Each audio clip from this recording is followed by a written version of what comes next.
अच्छा जी, transition elements को transition elements क्यों कहते हैं? इनकी वेरिएबल ऑक्सीडेशन स्टेट्स की वजह से कहते हैं। मीन कि ये एक से ज़्यादा ऑक्सीडेशन स्टेट्स में पाए जाते हैं, इस वजह से इन्हें ट्रांजिशन एलिमेंट्स कहते हैं। और इसकी एक वजह ये भी है कि ये एस और पी ब्लॉक एलिमेंट्स के दरमियान में पाए जाते हैं, तो इनकी जो प्रॉपर्टीज़ होती हैं वो एस और पी ब्लॉक एलिमेंट्स के दरमियान में होती हैं। ठीक है, मीन के उनसे आप कह लें कि इन बिटवीन, मीन के जैसे मैं आपको एग्जांपल दूं कि जो एस ब्लॉक एलिमेंट्स हैं वो हाईली इलेक्ट्रोपॉजिटिव एलिमेंट हैं, P block elements highly electronegative हैं, और ये जो हैं ये फिर दरमियान में आ जाते हैं, ना बहुत ज़्यादा इलेक्ट्रोपॉजिटिव और ना ही बहुत ज़्यादा इलेक्ट्रोनेगेटिव।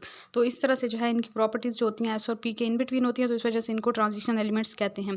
3B और 2nd B वाले ग्रुप वाले जो एलिमेंट्स हैं इनको नॉन टिपिकल ट्रांजिशन एलिमेंट्स कहते हैं, जिनमें 3rd B में आपके पास स्कैंडियम, ड्यूटेरियम और लैंथेनम आ जाते हैं, क्योंकि एक इलेक्ट्रॉन जो होता है इनके डी शेल में मौजूद होता है इन तीनों के, मीन के 3rd B वाले जो एलिमेंट्स हैं उनमें।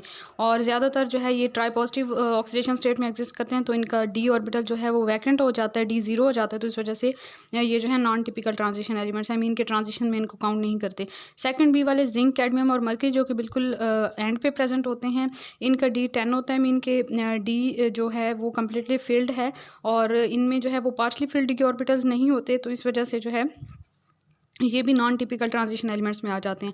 और इसके अलावा ये प्रॉपर्टीज़ भी, टिपिकल प्रॉपर्टीज़ भी नहीं शो करते ट्रांजिशन एलिमेंट्स की, सिवाय कम्प्लेक्स बनाने के। उसके बाद कॉइनेज मेटल्स की बात करते हैं, तो कॉइनेज मेटल्स में आपके पास कॉपर, सिल्वर और गोल्ड आ जाते हैं, ये टिपिकल ट्रांजिशन एलिमेंट्स हैं। कॉपर जो है Cu2 पॉजिटिव स्टेट में, इसके डी में 9 इलेक्ट्रॉन होते हैं, और सिल्वर के 2 पॉजिटिव स्टेट में 9 इलेक्ट्रॉन होते हैं डी ऑर्बिटल में, और गोल्ड के 3 पॉजिटिव स्टेट में डी में 8 इलेक्ट्रॉन्स होते हैं, तो ये इनकी कॉन्फिगरेशन भी इंपॉर्टेंट है, ये भी याद रखें। उसके बाद एफ ब्लॉक में हम बात करते हैं, तो एफ ब्लॉक को हम इनर ट्रांजिशन एलिमेंट्स कहते हैं, और ये 3rd B से बिलोंग करते हैं, 3rd B ग्रुप से। और डी ब्लॉक जो है इनको आउटर ट्रांजिशन एलिमेंट कहते हैं, और ये 1st B से 8th B तक होते हैं सारे एलिमेंट्स, जो मैंने पहले आपको पीरियोडिक टेबल में बता दिए। प्रॉपर्टीज़ देखें ट्रांजिशन एलिमेंट्स की, तो डिफरेंट प्रॉपर्टीज़ को हमने डिटेल में देखना है। पहली प्रॉपर्टी है कि ये सारी की सारी मेटल्स हैं ट्रांजिशन एलिमेंट्स, और कुछ जो हैं वो बहुत ज़्यादा इंपॉर्टेंट्स हैं, इंडस्ट्री में यूज़ किया जाता है, जैसे टाइटेनियम, आयरन, क्रोमियम, निकल, कॉपर, मोलिब्डेनम, जिरकोनियम, नोबेलियम वगैरह। ठीक है, इनकी वेरिएबल ऑक्सीडेशन स्टेट्स होती हैं, कैटालाइटिक प्रॉपर्टीज़ शो करते हैं, कलर कंपाउंड बनाते हैं, मैग्नेटिक प्रॉपर्टीज़ शो करते हैं, इसके अलावा कॉम्प्लेक्स बनाते हैं, और इंटरस्टिशियल कंपाउंड्स भी बनाते हैं। इनकी डिटेल हम देखेंगे। अच्छा जी, सबसे पहले हमने इनकी मेटालिक नेचर देखनी है। ये सारी मेटल्स हैं, ठीक है, और ये स्टार्ट होती हैं फ्रॉम 4th पीरियड, और सारे जो हैं वो सॉलिड्स हैं सिवाय मरकरी के। मरकरी जो है वो लिक्विड है, और इनकी स्ट्रॉन्ग मेटालिक बॉन्डिंग होती है due to large number of binding electrons, क्योंकि इनके वैलेंस शेल में बहुत ज़्यादा इलेक्ट्रॉन्स होते हैं। और जो मेटालिक बॉन्डिंग की थ्योरीज़ हैं उनके अकॉर्डिंग आपको पता है कि हम कहते हैं कि इलेक्ट्रॉन्स जो होते हैं, वैलेंस इलेक्ट्रॉन, वो किसी भी एक एटम के साथ बाइंड नहीं हुए हुए होते। सारे एटम्स जो हैं वो एक पूल बना लेते हैं, मीन के एक इलेक्ट्रॉन्स का पूल्स बन जाता है, सारे एटम्स के वैलेंस इलेक्ट्रॉन जो हैं उस पूल में मूव करते रहते हैं, और पॉजिटिव न्यूक्लियाई जो हैं वो अपनी जगह पे ही प्रेजेंट होते हैं, और इस तरह से जो है वो एक बाइंडिंग फोर्स डेवलप होती है वहाँ पे। तो जितने ज़्यादा इलेक्ट्रॉन्स होंगे उतनी ज़्यादा बाइंडिंग जो है वो स्ट्रांग होती है। तो यहाँ पे हम बात कर रहे हैं कि इनकी बाइंडिंग फोर्सेस जो होती हैं वो बहुत ज़्यादा स्ट्रॉन्ग होती हैं due to large number of binding electrons. Variable oxidation state की बात करते हैं, तो इनकी वेरिएबल ऑक्सीडेशन स्टेट क्यों होती है? इसकी वजह ये होती है कि जो इनके NS ऑर्बिटल है और N-1D सबशेल्स हैं, NS सबशेल और N-1D सबशेल जो हैं, इनमें एनर्जी का डिफरेंस बहुत कम होता है। इतना कम होता है कि इलेक्ट्रॉन ईजिली जो है वो एक ऑर्बिटल से दूसरे ऑर्बिटल में, एक सबशेल से दूसरे सबशेल में ईजिली जो है वो जा सकते हैं, एनर्जी डिफरेंस बहुत कम होने की वजह से। ठीक है, तो इस वजह से जो है ये डिफरेंट ऑक्सीडेशन स्टेट्स शो करते हैं। स्कैंडियम, ड्यूटेरियम और लैंथेनम, अच्छा जी, यहाँ पे स्कैंडियम, ड्यूटेरियम और लैंथेनम जो हैं इनकी वेरिएबल ऑक्सीडेशन स्टेट नहीं होती, जिंक की भी नहीं होती वेरिएबल ऑक्सीडेशन स्टेट। बाकी सबकी ऑक्सीडेशन स्टेट आपने ऐसा करना है, मैंगनीज़ को जो है वो सेंटर में ले लेना है, और मैंगनीज़ की +1 से +7 तक सारी ऑक्सीडेशन स्टेट होती हैं डिफरेंट कंपाउंड्स के अंदर। ठीक है, इसके अलावा इसके दोनों साइडों पे आपको ये सीरीज़ तो याद होगी ना, scandium, titanium, vanadium, chromium, manganese, iron, cobalt, निकल, कॉपर, जिंक वगैरह। ठीक है, ये सीरीज़ याद करके इसको लिख लेना है। मैंगनीज़ की टोटल +7 तक ऑक्सीडेशन स्टेट जाती है, क्रोमियम की जो है वो +6 तक, और मैंगनीज़ से नेक्स्ट जो है आयरन की भी +6 तक। नेक्स्ट की आप +5 तक करें, नेक्स्ट की आप +4 तक करें, नेक्स्ट की +3 तक, और लास्ट वन जो है, मीन के first one and last one silicon, उनकी जो है वो जस्ट 1 ऑक्सीडेशन स्टेट होती है, इस वजह से इनको टिपिकल ट्रांजिशन एलिमेंट्स में काउंट नहीं किया जाता।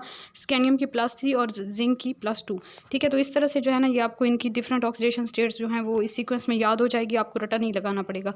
इसके अलावा स्कैनियम जिंक जो है सिर्फ 1 ऑक्सीडेशन स्टेट शो करते हैं, तो इनको हम नॉन टिपिकल ट्रांजिशन एलिमेंट्स कहते हैं।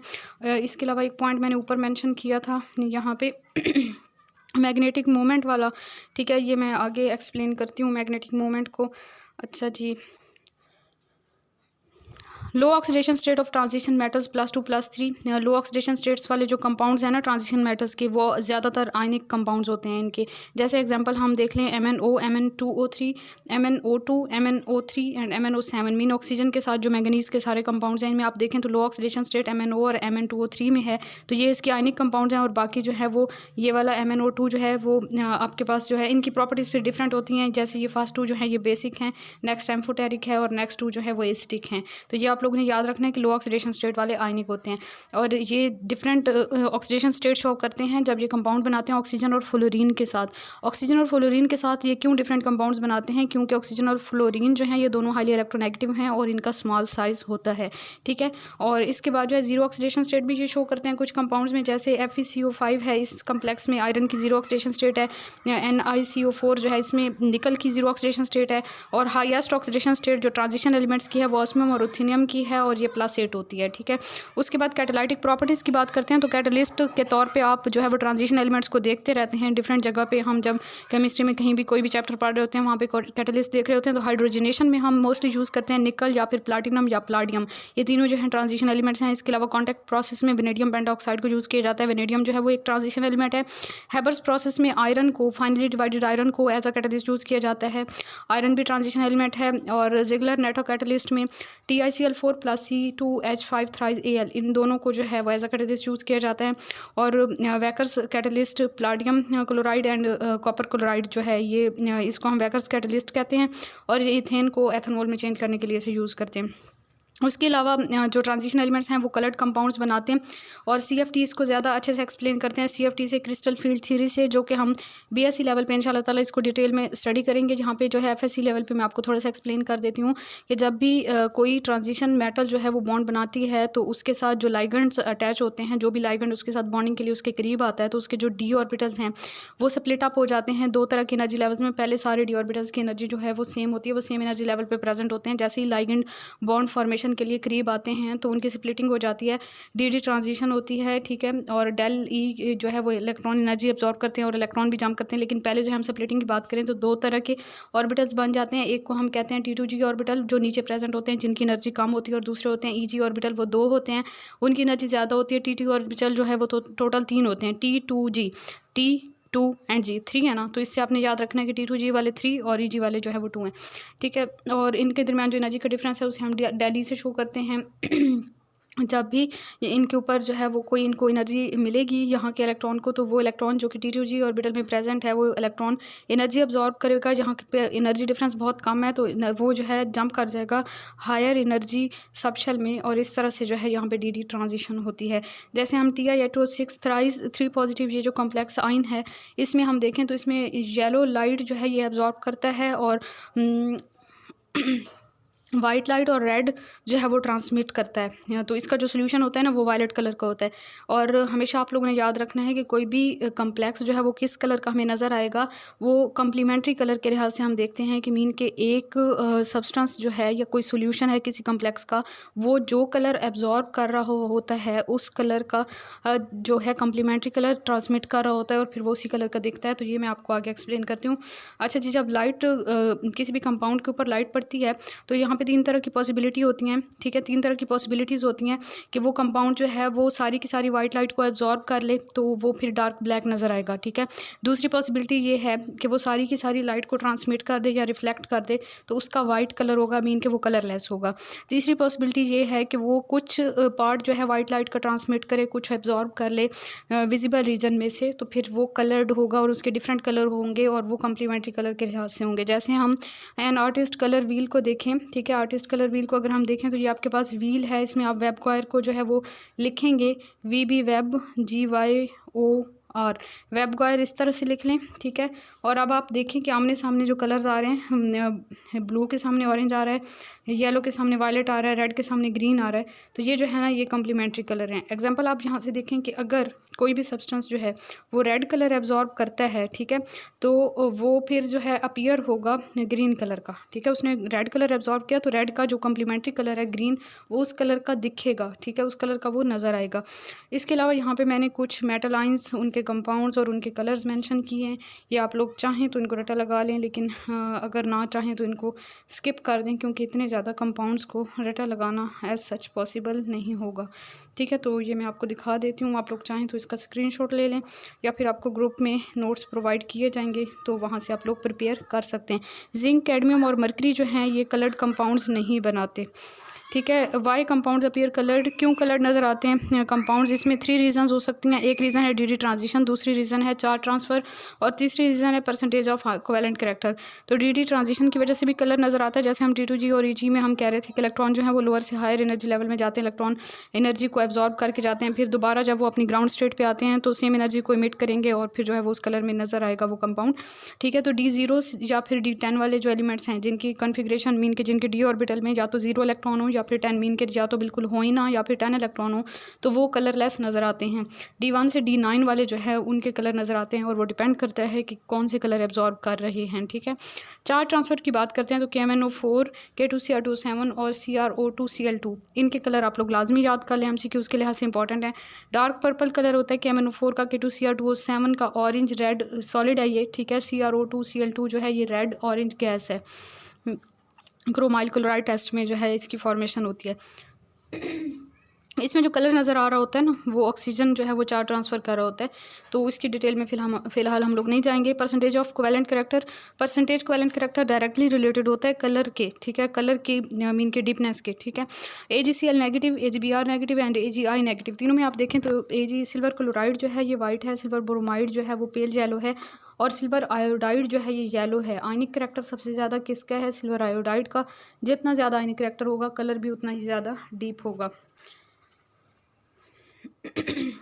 उसके बाद हमने मैग्नेटिक प्रॉपर्टीज़ देखनी है, ठीक है। मैग्नेटिक प्रॉपर्टीज़, ये जो कंपाउंड्स हैं ये 3 तरह की मैग्नेटिक प्रॉपर्टीज़ यूजुअली शो करते हैं, paramagnetic, diamagnetic and ferromagnetic. Paramagnetic वो वाले सब्सटेंसेस होते हैं जो कि स्ट्रॉन्ग मैग्नेटिक फील्ड में जब उन्हें रखा जाता है तो वो स्ट्रॉन्ग मैग्नेटिक फील्ड को जो है वो रिपेल करते हैं, ठीक है, नहीं सॉरी अट्रैक्ट करते हैं। पैरामैग्नेटिक है ना, तो पैरामैग्नेटिक जो है वो स्ट्रॉन्ग मैग्नेटिक फील्ड को स्लाइटली अट्रैक्ट करते हैं, या फिर हम कह सकते हैं कि are less attracted by strong magnetic field, या फिर हम ये भी कह सकते हैं कि सब्सटेंसेस, बल्कि इसको ऐसे ही आप लोग याद रखें कि less attracted by strong magnetic field, और जब हम स्ट्रॉन्ग मैग्नेटिक फील्ड को वहाँ से रिमूव करते हैं तो ये दोबारा जो है अपनी न्यूट्रल स्टेट में आ जाते हैं, ठीक है। डायमैग्नेटिक ऐसे सब्सटेंसेस होते हैं जो कि स्ट्रॉन्ग मैग्नेटिक फील्ड की तरफ अट्रैक्ट नहीं होते, या फिर बहुत ज़्यादा वीकली अट्रैक्ट होते हैं, या फिर रिपेल्ड होते हैं बाय स्ट्रॉन्ग मैग्नेटिक फील्ड। और फेरोमैग्नेटिक जो है वो पैरामैग्नेटिक से स्ट्रॉन्ग होते हैं, मीन के स्ट्रॉन्ग मैग्नेटिक फील्ड की तरफ स्ट्रॉन्गली अट्रैक्ट होते हैं, और अगर हम मैग्नेटिक फील्ड को रिमूव कर देते हैं तो फिर भी इनमें जो इनकी मैग्नेटिक प्रॉपर्टीज़ इंड्यूस हुई हैं वो वैसे ही रहती हैं, मीन कि वो चेंज नहीं होती इतनी ज़्यादा, वो न्यूट्रल नहीं होते इतनी जल्दी, तो ये फेरोमैग्नेटिक होते हैं, ठीक है। इसकी रीज़न होती है अनपेयर्ड इलेक्ट्रॉन। तो डायमैग्नेटिक सब्सटेंसेस में सारे के सारे इलेक्ट्रॉन पेयर्ड होते हैं, पैरामैग्नेटिक में कुछ इलेक्ट्रॉन अनपेयर्ड होते हैं, और फेरोमैग्नेटिक में ज़्यादा इलेक्ट्रॉन्स जो होते हैं वो अनपेयर्ड होते हैं, ठीक है। उसके बाद जी नंबर ऑफ़ इलेक्ट्रॉन्स, अगर तो कोई भी इलेक्ट्रॉन पेयर्ड नहीं है, no unpaired electron diamagnetic substances होंगे, few unpaired electron paramagnetic and large number of unpaired electron ferromagnetic. Zinc, cadmium और मरकरी जो है ये डायमैग्नेटिक हैं। इसके अलावा 8th B वाले जो हैं ना एलिमेंट्स, सारे के सारे एलिमेंट फेरोमैग्नेटिक हैं due to large number of unpaired electron, ठीक है। मैंगनीज जो है ये मोर अनपेयर्ड इलेक्ट्रॉन होते हैं इसमें as compare to iron, so manganese is more ferromagnetic. Moving unpaired electrons have magnetic movement, जो अनपेयर्ड इलेक्ट्रॉन होते हैं, जैसे ये एक अनपेयर्ड इलेक्ट्रॉन है, ठीक है, फिर यहाँ पे एक अनपेयर्ड इलेक्ट्रॉन है, तो इनकी कुछ ना कुछ मैग्नेटिक मूवमेंट की वैल्यू होती है। अगर ये पेयर अप हो जाए ना, जैसे एक इलेक्ट्रॉन पहले से प्रेजेंट है एक और आ जाए, तो ये दोनों एक दूसरे की मैग्नेटिक मूवमेंट को कैंसिल आउट कर देंगे, तो यहाँ पे मैग्नेटिक मूवमेंट की वैल्यू 0 हो जाएगी। तो ऐसे कंपाउंड, अब मैंने पीछे आपको कहा था कि कुछ मैंने पॉइंट्स लिखे हुए थे और मैंने आपको कहा था बाद में एक्सप्लेन करती हूँ, तो ये मैं यहाँ पे अब एक्सप्लेन कर देती हूँ। यहाँ पे जी मैंने लिखा हुआ है इस पेज पे था आई थिंक। मैग्नेटिक मोमेंट की हम बात कर रहे थे कि यहाँ पे जो है मैग्नेटिक मोमेंट फाइंड करने के लिए ये फार्मूला यूज़ किया जाता है। अगर तो मैग्नेटिक मोमेंट की वैल्यू 0 के इक्वल होती है तो जो हमारे सब्सटेंसेस होते हैं वो डायमैग्नेटिक होते हैं। अगर मैग्नेटिक मोमेंट की वैल्यू 0 के इक्वल नहीं होती तो फिर वो पैरामैग्नेटिक या फेरोमैग्नेटिक होते हैं। और यहाँ पे फार्मूले में जो n है ये नंबर ऑफ अनपेयर्ड इलेक्ट्रॉन है। फार्मूला आपके पास है magnetic moment is equal to n into n+2। ठीक है, ये फार्मूला याद रख लें। क्वेश्चन अगर आ जाता है पेपर में तो फिर आप लोग इस फार्मूले को अप्लाई करके वैल्यू निकालेंगे। अगर तो वैल्यू 0 की इक्वल आ रही है तो सब्सटेंस आपके पास डायमैग्नेटिक होगा। अगर 0 की इक्वल नहीं आ रही तो फिर पैरामैग्नेटिक होगा। ठीक है, पैरा और डाया का ही पूछा जाएगा यूजुअली। उसके बाद जी नेक्स्ट हम अपने टॉपिक की तरफ वापस आते हैं। यहाँ पे हम पहुँच चुके थे। अच्छा जी, यहाँ पे हम बात कर रहे थे कि जो अनपेयर्ड इलेक्ट्रॉन्स हैं उनकी मैग्नेटिक मूवमेंट्स होती हैं और जब इलेक्ट्रॉन पेयर अप हो जाते हैं तो उनकी मैग्नेटिक मूवमेंट एक दूसरे के इफेक्ट को कैंसिल आउट कर देती हैं और सब्सटेंसेस जो हैं वो डायमैग्नेटिक बन जाते हैं। मैग्नेटिक मूवमेंट इंक्रीज़ होती है व्हेन अनपेयर्ड इलेक्ट्रॉन्स इंक्रीजेस। ठीक है, मैक्सिमम मैग्नेटिक मूवमेंट जो है वो Fe3 पॉजिटिव की है और Mn2 पॉजिटिव की है, क्योंकि इनमें 5 अनपेयर्ड इलेक्ट्रॉन्स होते हैं। यहाँ पर मैंने काफ़ी सारे जो है ये डी ब्लॉक एलिमेंट्स को मैंशन कर दिया। ये आप देख लें। यहाँ पे स्कैंडियम को देखें तो स्कैंडियम की इलेक्ट्रॉनिक कन्फिग्रेशन लिखी है। इसके डी में 1 इलेक्ट्रॉन है और स्कैंडियम ज़्यादातर Sc3 पॉजिटिव स्टेट में पाया जाता है, तो ये डायमैग्नेटिक बन जाता है Sc3 पॉजिटिव के स्टेट में, क्योंकि इसमें डी में फिर 0 इलेक्ट्रॉन हो जाते हैं। टाइटेनियम का देखें तो Ti+4 ऑक्सीडेशन स्टेट में पाया जाता है। इसके डी और एस वाले सारे इलेक्ट्रॉन, ये चारों के चारों इलेक्ट्रॉन ये लूज़ कर देगा तो फिर जो है ये डायमैग्नेटिक हो जाता है। वैसे ये पैरामैग्नेटिक है, यहाँ पे 2 इलेक्ट्रॉन प्रेजेंट हैं इसके मतलब नॉर्मल इलेक्ट्रॉनिक कन्फिग्रेशन के अंदर। वेनेडियम की होती है जी, डी में 3 अनपेयर्ड इलेक्ट्रॉन हैं। क्रोमियम के 5 अनपेयर्ड इलेक्ट्रॉन हैं डी में, और मैंगनीज़ के जो है वो भी 5 हैं, और आयरन के भी बल्कि आयरन के 4 हैं। ठीक है, कोबाल्ट के 3 हैं, फिर नीचे कम होते जाएंगे। निकल के 2 हैं और कॉपर के 0 हैं अनपेयर्ड इलेक्ट्रॉन, और उसके बाद जिंक के भी 0 अनपेयर्ड इलेक्ट्रॉन हैं। ठीक है, जिंक जो है वो डायमैग्नेटिक है और कॉपर +1 स्टेट में ज़्यादातर पाया जाता है, तो ये भी डायमैग्नेटिक होता है। मीन के इसका 1 इलेक्ट्रॉन एस से जाएगा तो डी में सारे फील्ड है ना, तो इस वजह से ये डायमैग्नेटिक होगा। मीन के पेयर आप रहे हैं इलेक्ट्रॉन्स। कॉपर अगर तो न्यूट्रल स्टेट में है, D10 में है, Cu+1 में है तब भी D10 में है, Cu+2 में है तो फिर D9 में होता है। ठीक है, ये 3 इसकी स्टेट्स याद रखिएगा। और जिंक की बात करें तो जिंक जो है वो किसी भी स्टेट में जो है वो नहीं होता आपके पास, उसके पास अनपेयर्ड इलेक्ट्रॉन नहीं होते, तो ये ट्रांजिशन नहीं होता किसी भी स्टेट में। जिंक जो है वो ट्रांजिशन एलिमेंट में काउंट नहीं किया जाता। इसके अलावा यहाँ पे मैंने मेंशन किया है कि क्रोमियम और कॉपर की बात करते हैं ना, तो क्रोमियम और कॉपर दोनों जो है N+L रूल को भी फॉलो नहीं करते और ऑफ-बाफ प्रिंसिपल को भी फॉलो नहीं करते, क्रोमियम और कॉपर, क्योंकि इनकी इलेक्ट्रॉनिक कन्फिग्रेशन ही ऐसी है क्रोमियम और कॉपर की। ठीक है, क्रोमियम की और कॉपर की यहाँ पे ये, तो इसको आप लोग देखिएगा, इसके बारे में मज़ीद सर्च कीजिएगा। उसके बाद जी नेक्स्ट हम आ जाते हैं आयरन की बात करते हैं। आयरन के 26 होता है एटॉमिक नंबर, और इसको हमने कहाँ पे ऐड करना था, यहाँ पे। ठीक है, ये जो हमारा है ना पॉइंट नंबर 5 जो है, इसमें यहाँ पे मैंने प्लस का साइन लगाया ना, फिर आगे भी मैंने प्लस का साइन यहाँ पे लगाया कि हमने नोट्स में ये चीज़ उसके साथ प्रीवियस पेज के साथ अटैच करनी है। ठीक है, तो यहाँ से आप लोगों ने इसको मेंशन करना है उस टॉपिक के साथ। आयरन 26 और इसके इलेक्ट्रॉनिक कन्फिग्रेशन देखें। डी में इसके जो है वो 4 अनपेयर्ड इलेक्ट्रॉन है। Fe2 पॉजिटिव स्टेट में जब होता है तो इसके पास तब भी 4 ही इलेक्ट्रॉन होंगे अनपेयर्ड। 2 पॉजिटिव मीन इसने 2 इलेक्ट्रॉन लूज़ के 2 इलेक्ट्रॉन इसके एस वाले ऑर्बिटल वाले जाएंगे। ठीक है, तो तब भी इसके पास 4 ही अनपेयर्ड इलेक्ट्रॉन होंगे। तो इसकी जो वैल्यू होगी ना मैग्नेटिक मोमेंट की, वो 4.86 होगी। ठीक है, और मैंगनीज़ की 25 होता है एटॉमिक नंबर, 5 अनपेयर्ड इलेक्ट्रॉन है। Mn2 पॉजिटिव में भी इसके 5 अनपेयर्ड इलेक्ट्रॉन है, तो इसकी मैग्नेटिक मूवमेंट की वैल्यू होती है 5.96 बोहर मैग्नेटॉन। और कॉपर जो है इसमें डी में सारे पेयर्ड अप हैं। कॉपर न्यूट्रल स्टेट में हो या +1 स्टेट में हो ये डायमैग्नेटिक है, जैसे क्यूप्रस क्लोराइड है। और Cu2 पॉजिटिव में पैरामैग्नेटिक है, जैसे CuCl2 में। ठीक है, 2 पॉजिटिव मीन के इसका 1 इलेक्ट्रॉन ये एस वाला जाएगा, एक यहाँ से चला जाएगा, तो एक अनपेयर्ड इलेक्ट्रॉन हो जाएगा इसके पास। उसके बाद जिंक की बात करें, जिंक का एटॉमिक नंबर 30 है। इसके इलेक्ट्रॉनिक कन्फिग्रेशन देखें, सारे के सारे इलेक्ट्रॉन पेयर्ड अप हैं, तो इस वजह से Zn और Zn2 पॉजिटिव जो दोनों हैं ये इसके डायमैग्नेटिक हैं। ठीक है, उसके बाद जी नेक्स्ट हम बात करते हैं कॉम्प्लेक्स कंपाउंड फॉर्मेशन या कोऑर्डिनेशन कॉम्प्लेक्सेस फॉर्मेशन। ठीक है, ये जो ट्रांजिशन एलिमेंट्स हैं ये कॉम्प्लेक्स कंपाउंड्स बनाते हैं या कोऑर्डिनेशन कंपाउंड्स बनाते हैं। और कोऑर्डिनेशन कंपाउंड को हम डिफाइन किस तरह से करते हैं, कंपाउंड्स कंटेनिंग कॉम्प्लेक्स आइंस और complex molecules and can exist independently called complex और कोऑर्डिनेशन कंपाउंड्स। ऐसे कंपाउंड जिनके अंदर कॉम्प्लेक्स आइन मौजूद हों, कॉम्प्लेक्स आइंस मौजूद हों या फिर कॉम्प्लेक्स मॉलिक्यूल्स मौजूद हों, उनको हम कोऑर्डिनेशन कंपाउंड्स कहते हैं या कॉम्प्लेक्स कंपाउंड्स कहते हैं। और शर्त ये है कि वो इंडिपेंडेंटली एग्जिस्ट कर सकते हों।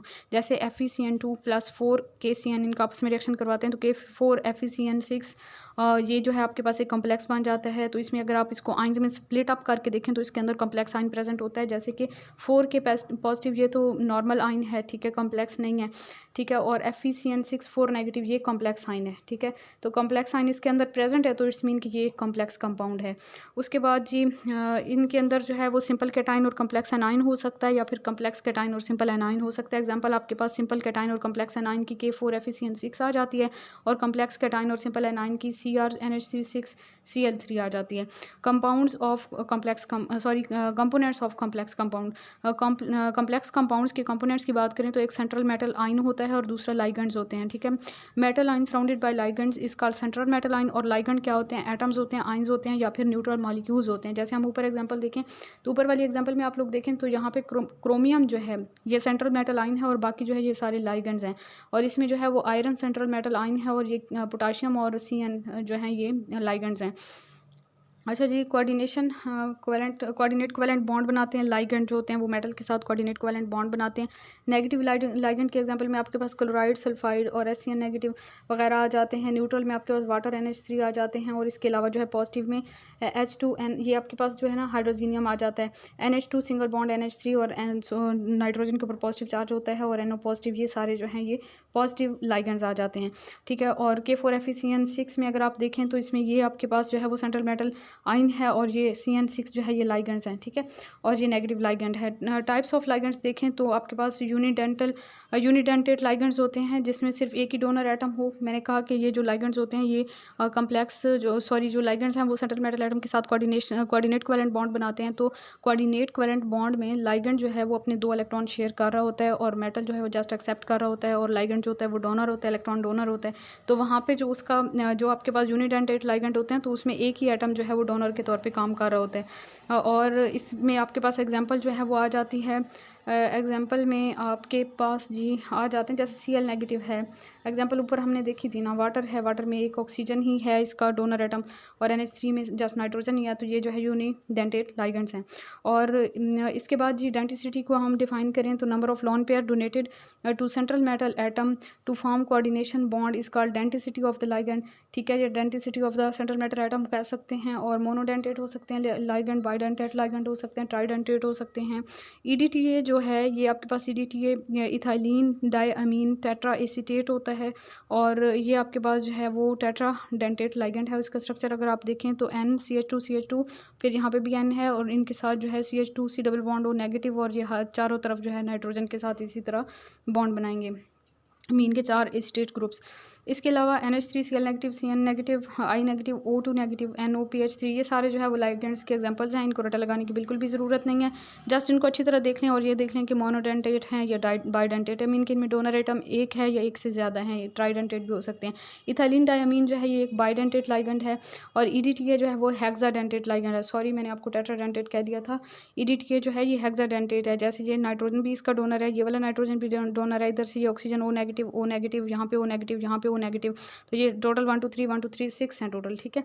EDTA जो है वो हेक्साडेंटेट लाइगेंड है और इसका स्ट्रक्चर जो है ये आपके पास यहाँ पे EDTA का ऊपर मैंने बता दिया। और इथाइलिन डायमीन जो है ये बाइडेंटेट है और इसका ये स्ट्रक्चर है NH2CH2CH2NH2, ठीक है। नाइट्रोजन, दोनों नाइट्रोजन एटम जो है इसमें डोनर हैं, दोनों के ऊपर आपको लॉन पेयर नज़र आ रहे हैं। ऑक्जेलेट आइन जो है बाइडेंटेट लाइगेंड है और इसका ये फार्मूला होता है, इसमें 2 नेगेटिव जो ये आपको नज़र आ रहे हैं ना साइन, ये आपके पास जो है वो इसके डोनर एटम्स होंगे। उसके बाद जी कोऑर्डिनेशन नंबर की बात करते हैं तो number of lone pair of the electrons, number of lone pair of electrons या फिर हम कह सकते हैं coordinate covalent bond, number of lone pair या फिर कोऑर्डिनेट कोवेलेंट बॉन्ड कितने बनाते हैं लाइगेंड सेंट्रल मेटल एटम के साथ। सेंट्रल मेटल एटम के साथ लाइगेंड ने जितने कोऑर्डिनेट कोवेलेंट बॉन्ड बनाए हैं या फिर सेंट्रल मेटल एटम ने जितने लॉन पेयर्स डोनेट किए हैं उसको, सॉरी लाइगेंड ने जितने लॉन पेयर डोनेट किए सेंट्रल मेटल एटम को, उसको हम उस मेटल का कोऑर्डिनेशन नंबर कहते हैं, ठीक है। K4 FeCN6 में आयरन का 6 है, ठीक है। CuNH3 4 और बाहर जो है सो 4 है, इसमें 4 है कॉपर का।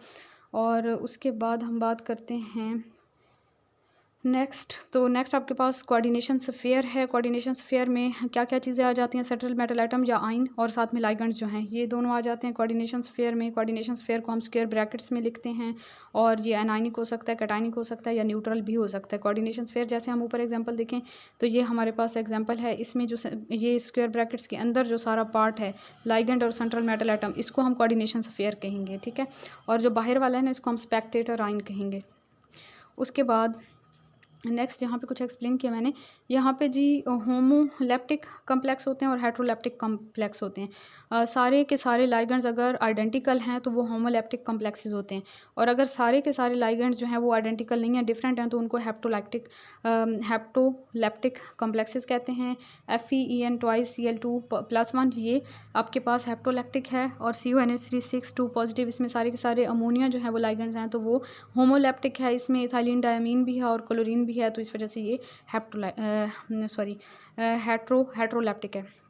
Charge on coordination sphere, algebraic sum of charges on central metal atom और ion and total charge on the ligands is equal to charge on the coordination sphere, ठीक है। फॉर एग्जांपल FeCN6 4 नेगेटिव है, तो इसमें आपके पास जो charge है iron के ऊपर वो +2 है, और CN नेगेटिव टोटल 6 है, तो इनका -6 हो जाएगा। तो 6 और 2 का अलजेब्रिक सम ले लें आपके पास, तो -4 आंसर आ जाता है, जो कि कोऑर्डिनेशन स्फीयर का चार्ज होगा।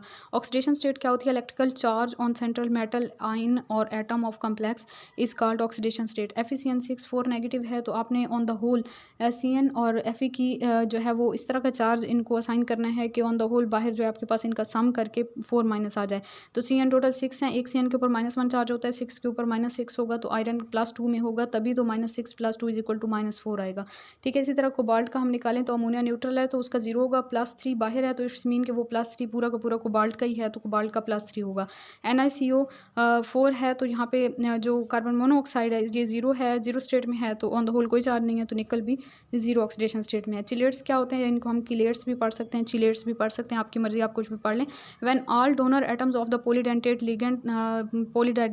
Ligands are coordinated with same metal ion, जब सारे के सारे डोनर एटम किसी पॉलीडेंटेट लाइगेंड के कोऑर्डिनेट करते हैं विद सेम मेटल आइन, फिर एक जो है वो कम्प्लेक्स कंपाउंड के अंदर जो है वो रिंग्स बन जाते हैं, कम्प्लेक्स कंपाउंड बनता है कंटेनिंग 1 और more rings in structure is called chelate, ठीक है। चिलेट्स जो होते हैं वो मोर स्टेबल होते हैं as compare to metal complexes. यहाँ पे अगर आप देखें तो आपके पास ये जो आपको एक कॉम्प्लेक्स नज़र आ रहा है, ये आपके पास चिलेट है। इस चिलेट में प्लेटिनम के साथ जो पॉलीडेंटेट लाइगेंड है ये वाला, इसने दोनों के दोनों डोनर एटम ने एक ही एटम के साथ जो है वो बॉन्डिंग की है, तो यहाँ पे एक 5 मेंबर्ड रिंग बन गया, इधर भी एक 5 मेंबर्ड रिंग बन गए।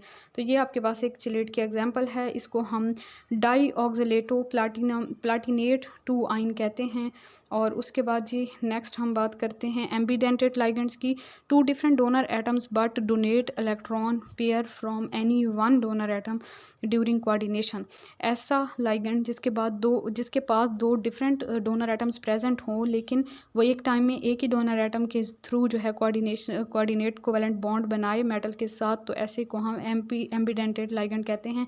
जैसे CN नेगेटिव है, साइनाइडो इसको कहते हैं, इसमें कार्बन भी कर सकता है डोनेट इलेक्ट्रॉन और नाइट्रोजन भी कर सकता है, तो अगर नाइट्रोजन डोनर है तो साइनाइडो होगा या सायानो भी इसको कहते हैं।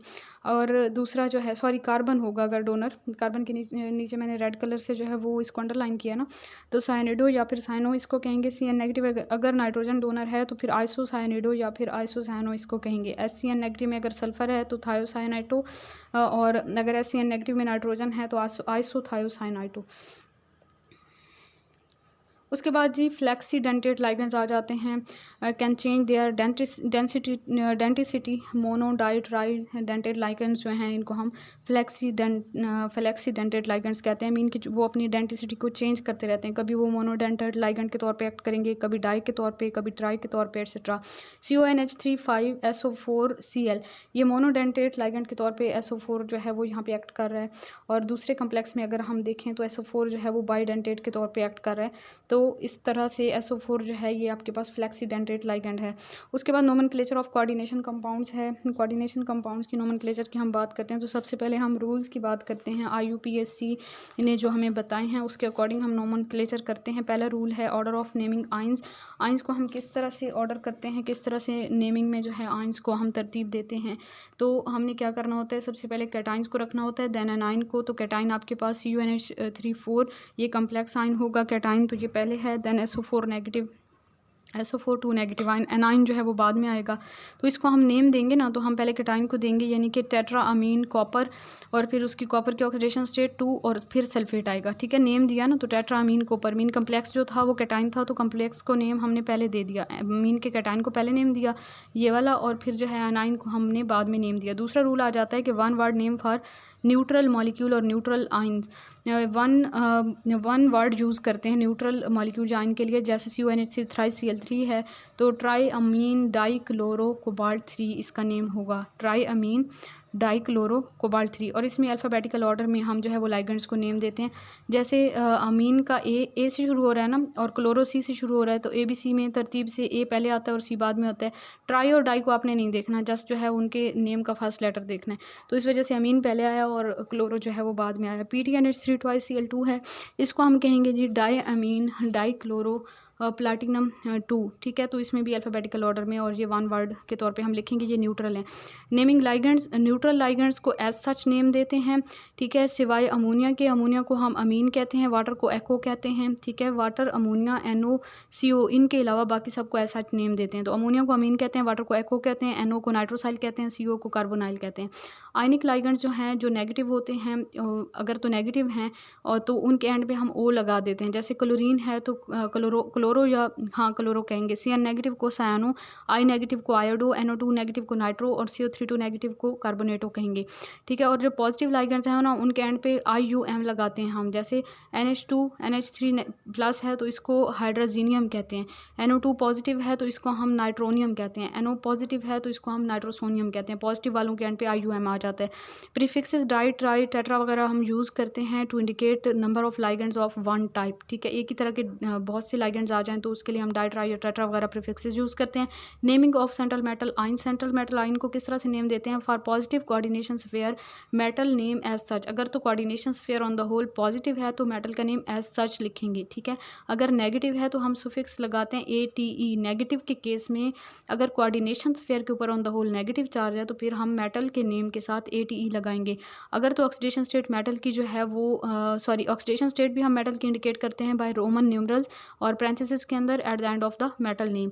Naming of coordination sphere, coordination sphere को किस तरह नेम देते हैं। लाइगेंड्स नेम्ड फर्स्ट, सबसे पहले कोऑर्डिनेशन स्फीयर के अंदर जो लाइगेंड्स प्रेजेंट है उनका नेम लिखते हैं अल्फ़ाबेटिकल ऑर्डर्स में, और फिर जो हम सेंट्रल मेटल एटम को लास्ट पे ऑक्सीडेशन स्टेट के साथ लिखते हैं। एग्जाम्पल्स आप देखेंगे आपको सारी बातें बहुत अच्छे से क्लियर हो जाएंगी। अब यहाँ पे अगर आप नेम देखें ना तो इसमें नेम में आयरन का नेम है फिरेट, ATE आ रहा है, तो इसका मतलब यह है कि हमारा जो कॉम्प्लेक्स है वो नेगेटिव है, एनाइनिक कॉम्प्लेक्स है। जो कोऑर्डिनेशन स्फीयर है उस पर नेगेटिव चार्ज है तभी मेटल के साथ ATE लगाए। अगर हमारा जो है वो कोऑर्डिनेशन स्फीयर पॉजिटिव होगा तो उसमें हम मेटल के नेम के साथ IUM लगाएंगे, और आगे ऑक्सीडेशन स्टेट तो हर हाल में लिखनी ही लिखनी है। ठीक है, तो सबसे पहले हम क्या करेंगे, इसमें हम कोऑर्डिनेशन स्फीयर के अंदर देखें, नहीं सॉरी, हमने कैटाइन को नेम पहले देना होता है। तो ये तो हमारा सारा का सारा एनाइन है, तो कैटाइन ये है तो कैटाइन को हम पोटाशियम एज सच लिखेंगे। ठीक है, जो स्पेक्टेटर आइन अगर पहले प्रेजेंट है तो उसका नेम एज सच आ जाएगा, पोटाशियम एज सच आ गया। फिर हेक्सासायानो मीन लाइगेंड का नेम आया, और फिर जो है फिरेट, और फिर फिरेट उसकी जो है ऑक्सीडेशन स्टेट 2। इसी तरह नेक्स्ट हमारे पास है PTCl, NO2, NH3 4 और SO4। ये जो है इसका नेम आपके पास आ जाएगा टेट्रा अमीन, टेट्रा अमीन, ये tetra amine, mean alphabetical order में कर रहे हैं ना। फिर क्लोरो, अमीन A से शुरू होता है, क्लोरो C से शुरू होता है, क्लोरो, और फिर नाइट्रो N से शुरू होता है तो नाइट्रो आएगा, और फिर प्लाटिनम 4 और सल्फेट, प्लाटिनम 4 और फिर सल्फेट जो है वो स्पेक्टेटर आइन जो एनाइनिक था वो एंड पे आ जाएगा। CuNH3 थ्राइज NO2 थ्राइज ये है, तो इसमें आप जो है वो लाइगेंड्स को जो है अल्फ़ाबेटिकल ऑर्डर में लिखेंगे, ट्राई अमीन, ट्राई नाइट्रो, और फिर कोबाल्ट, और साथ में 3 आ जाएगा। न्यूट्रल था तो इस वजह से कोबाल्ट एज सच आ गया। Na2Fe CN5NO, तो उसको हम सोडियम पेंटा साइनाइड सॉरी सयानो नाइट्रोसाइल फिरेट 2, तो इसमें कम्प्लेक्स जो था वो नेगेटिव था। NiCO4 है तो इसको हम टेट्रा कार्बोनाइल निकल 0, ऑक्सीडेशन स्टेट है उसकी K3 FeCN6 है तो पोटाशियम हेक्सा साइनोफिरेट 3 आइन है ये। K2CuCN4 है तो पोटाशियम टेट्रा साइनो क्यूपरेट 3 आइन है। AgNH3 ट्वाइस Cl है तो डाई अमीन सिल्वर 1 क्लोराइड है। इनको आप खुद प्रैक्टिस कीजिएगा, जब तक आप लोग खुद प्रैक्टिस नहीं करेंगे, खुद सोचेंगे नहीं कि कहाँ पे चेंजेस आ रही हैं, क्यों चेंजेस आ रही हैं, रूल्स को अप्लाई करके देखेंगे बार बार, तो तभी जो है आपको ये चीज़ क्लियर होगी। तो मैं अगर पढ़ के बता भी दूँ तो इतना ज़्यादा अच्छे से क्लियर नहीं होगा, तो आप लोग खुद इसको प्रैक्टिस कीजिएगा। उसके बाद ज्योमेट्री ऑफ कम्प्लेक्सेस की बात करते हैं। MnCl4 2 नेगेटिव इसकी ज्योमेट्री होती है। टेट्राहेड्रल sp3 हाइब्रिडाइजेशन होती है इसमें। CuNH3 2 नेगेटिव इसकी ज्योमेट्री स्क्वायर प्लेनर होती है। DsP2 हाइब्रिडाइजेशन होती है। ये कुछ इंपॉर्टेंट जो है यहाँ पे मैंने मेंशन कर दिया, इनकी हाइब्रिडाइजेशन और इनकी ज्योमेट्री अच्छे से याद कर लें। फार्मूला ऑफ कोऑर्डिनेशन कंपाउंड्स देखें तो कोऑर्डिनेशन कंपाउंड का फार्मूला कुछ इस तरह से होता है कि स्क्वायर ब्रैकेट के अंदर सेंट्रल मेटल एटम होता है, उसके साथ लाइगेंड्स होते हैं अल्फ़ाबेटिकल ऑर्डर्स में, और बाहर हम बात करते हैं तो स्टार्टिंग में हमारे पास कैटाइनिक स्पेक्टेटर आइन आ जाते हैं और एंड पे एनाइनिक स्पेक्टेटर आइन आ जाते हैं। ठीक है, दोनों में से कोई एक हो सकता है या दोनों भी हो सकते हैं। ठीक है, PCl5 की बात करते हैं तो PCl5 की ट्राइगोनल बाइपैरामिडल ज्योमेट्री होती है। DsP3 हाइब्रिडाइजेशन होती है। और CuNH3 3 पॉजिटिव कम्प्लेक्स जो है ऑक्टाहेड्रल इसकी ज्योमेट्री होती है। sp3d2 जो है इसकी हाइब्रिडाइजेशन होती है। उसके बाद जी आयरन की हिस्ट्री की तरफ आते हैं। आयरन जो है non since pre historic days used in Egypt in 1500 BC and Chinese used since 2500 BC। इन सब कॉन्टिनेंट 600 BC से जो है यूज़ किया जाता है। और देखें आयरन के, तो आयरन के 3 इंपॉर्टेंट मोस्ट इंपॉर्टेंट और हमने यहाँ पे देखने हैं। मैग्नीटाइट है, हेमाटाइट है और फिर जो है लाइमोनाइट है। तो तीनों के फार्मूले बहुत अच्छे से फिंगर टिप्स पे याद कर लें। मैग्नीटाइट का होता है Fe3O4, हेमाटाइट का होता है Fe2O3 होता है और लाइमोनाइट का होता है Fe2O3.3OH2O। फिर कमर्शियल फॉर्म्स आयरन की हैं। पिग या कास्ट आयरन है सबसे पहले, इसमें कार्बन कॉन्टेंट्स को बहुत अच्छे से याद करना है। पिग या कास्ट आयरन में 2.5 to 4.5% होता है, बल्कि इसको मैंने आगे ज़्यादा ठीक करके सीक्वेंस में लिख दिया था, यहाँ से याद कर लीजिएगा। कमर्शियल फॉर्म्स ऑफ आयरन में रॉट आयरन है सबसे पहले, जिसमें कार्बन कॉन्टेंट्स जो है वो सबसे कम है, 0.12 to 0.25% है कार्बन इसमें। स्टील है दूसरे नंबर पे, उसमें कार्बन कॉन्टेंट जो है वो रॉट आयरन से थोड़े ज़्यादा है, 0.25 to 2.5% कार्बन प्रेजेंट है इसमें। पिग आयरन या कास्ट आयरन में 2.5 to 4.5% जो है वो कार्बन कॉन्टेंट होते हैं। रॉट आयरन की डिटेल देखें तो रॉट आयरन जो है प्योरेस्ट फॉर्म है ऑफ कमर्शियल आयरन, और इसमें जो है लोएस्ट कार्बन कॉन्टेंट हैं और इसमें तकरीबन 0.3% तक इम्प्योरिटीज़ पाई जाती हैं, जैसे सल्फ़र, फास्फोरस, सिलिकॉन, मैंगनीज़ वगैरह। सल्फ़र 0.2 to 15% इसमें हो सकती है, manganese up to 0.25%, phosphorus 0.04% to 0.2%। अच्छा जी, ये सारी चीज़ें जो है ये FSC लेवल की हैं, और FSC लेवल की ईच एंड एवरीथिंग, हर एक चीज़, हर एक कंसेप्ट, हर एक फैक्ट आपको फिंगर टिप्स पे होना चाहिए। आप लोग कोई बहाना नहीं बना सकते कि ये चीज़ टफ़ है तो ये चीज़ इसमें मटेरियल ज़्यादा है, तो ये जो है ना एक चैप्टर इतना लेंथी हम कैसे कर सकते हैं, और कोई शॉर्टकट हो हमारे पास, हम कैसे तैयारी करेंगे, फ़लाँ इस तरह के बहुत से बहाने होते हैं स्टूडेंट्स के पास। तो यहाँ पे कोई बहाना नहीं चलेगा। एटलीस्ट मैट्रिक FSC के सारे कॉन्सेप्ट आपको क्लियर होने चाहिए, सारे फैक्ट्स आपके फिंगर टिप्स पे होने चाहिए, आपको रटे हुए होने चाहिए। फैक्ट्स को तो आप रटे ही लगा सकते हैं ना, उसको आप समझ तो नहीं सकते। मीन के एज इट इज़ जो चीज़ याद करने वाली होती है वो आपको अच्छी तरह आनी चाहिए और कॉन्सेप्ट्स आपको क्लियर होने चाहिए। ठीक है, उसके बाद जी manufacture of wrought iron from cast iron, हमने ये देखना है। इसमें जो है ना रॉट आयरन को कास्ट आयरन से बनाया जाता है, तो रिवर्बरेटरी फर्नेस को यूज़ किया जाता है, जिसको पर्डलिंग फर्नेस कहते हैं। हार्थ जो है of furnace is lined with hematite Fe2O3, और cast iron is melted by hot gases. इसमें जो है कास्ट आयरन को हॉट गैसेज से मेल्ट किया जाता है और फ्लेम्स के ज़रिए, and deflected due to the low roof of furnace. Furnace का रूफ काफ़ी लो होता है, जिसकी वजह से डिफ्लेक्शन होती रहती है गैसेज और फ्लेम की, तो कास्ट आयरन जो है वो मेल्ट होता रहता है।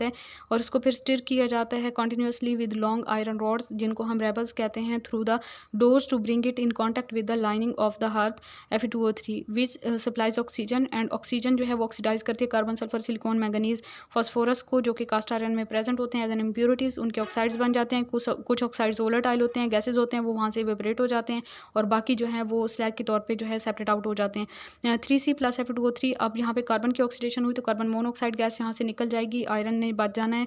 सल्फ़र की ऑक्सीडेशन होकर SO2 बन जाएगा, दोनों वोलेटाइल हैं निकल जाएंगे। और सिलिकॉन जो है ये चेंज होगा SiO3 में, और मैंगनीज़ जो है MnO में चेंज होगा, और MnO और SiO2 आपस में रिएक्ट करेंगे, MnSiO3 बनाएंगे, स्लैग बनाएंगे।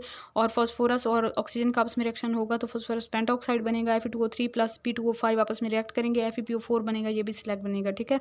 With removal of impurities melting point of the metal increases, जैसे इंप्योरिटीज रिमूव होती हैं तो मेल्टिंग पॉइंट मेटल का इंक्रीज कर जाता है, and it become semi solid mass, और मेटल जो है वो सेमी सॉलिड मैस में चेंज हो जाती है। टेकन आउट एज बॉल्स और blooms on the end of the rabbles and then hammered with while hot to squeeze out as much of slag as possible, उनको जो है हैमर्ड कर लिया जाता है ताकि जो है उसमें से ज़्यादा जो है वो स्लैग को रिमूव किया जा सके। और जी स्लैग को हम अपनी ज़ुबान में धात का मैल कह सकते हैं, ठीक है। फिर हम स्टील की बात करते हैं। स्टील जो है आयरन का एक अलॉय है जिसमें 0.25 to 2.5% कार्बन कंटेंट हो सकते हैं। अच्छा जी, इसके अलावा इसमें ट्रेसेस में कुछ और इंप्योरिटीज़ भी होती हैं, सल्फर, फास्फोरस, सिलिकॉन और मैंगनीज़ वगैरह। क्लासिफिकेशन ऑफ स्टील की बात करें तो एक होती है माइल्ड स्टील, 0.1 to 0.2% इसमें कार्बन कंटेंट हो सकते हैं। फेयरली सॉफ्ट होती है, मेलिएबल होती है, डक्टाइल होती है, can be formed shaped by hammering and pressing while hot, और इसको यूज़ किया जाता है ट्यूब्स, नट्स, बोल्ट्स, बार्स और बॉयलर्स और प्लेट्स वगैरह बनाने के लिए, ठीक है। मीडियम कार्बन स्टील होती है जिसमें 0.2 to 0.7% तक कार्बन कॉन्टेंट हो सकते हैं, ये हार्डर होती है than mild steel and malleable ductile होती है, यूज इसकी रेल्स वगैरह, एक्सल्स और कास्टिंग वगैरह में इसे यूज़ किया जाता है। हाई कार्बन स्टील होती है 0.7 to 1.5%, इसमें कार्बन परसेंटेज होती है, हार्ड होती है, can be forged with percent of carbon less than 1.1%। ये इंपॉर्टेंट पॉइंट है, याद कीजिएगा कि हाई कार्बन स्टील में अगर 1% से कम कार्बन कॉन्टेंट प्रेजेंट हैं, मीन 0.1 to 1.5% तक है ना, तो अगर 1% तक कम है तो फिर तो जो है इसको फॉर्क किया जा सकता है। उसके यूजेस हैं हैमर्स और टैप्स वगैरह, dies, cutting tools, machine tools और सारे जितने भी इंजन्स वगैरह उन सब में से यूज़ किया जाता है। मैन्युफैक्चरिंग ऑफ स्टील की बात करते हैं तो ज़्यादातर जो है इसे कास्ट आयरन से बनाया जाता है by removing some carbon along with sulphur, phosphorus and silicon. ज़्यादातर इसे कास्ट आयरन से बनाया जाता है, उसमें से अगर हम कार्बन को और कुछ इंप्योरिटीज़ को रिमूव कर दें तो स्टील की फॉर्मेशन हो जाती है। इसे रॉट आयरन से तब बनाएंगे जब उसमें कुछ कार्बन के कंटेंट को, कार्बन के अमाउंट को ऐड कर देंगे।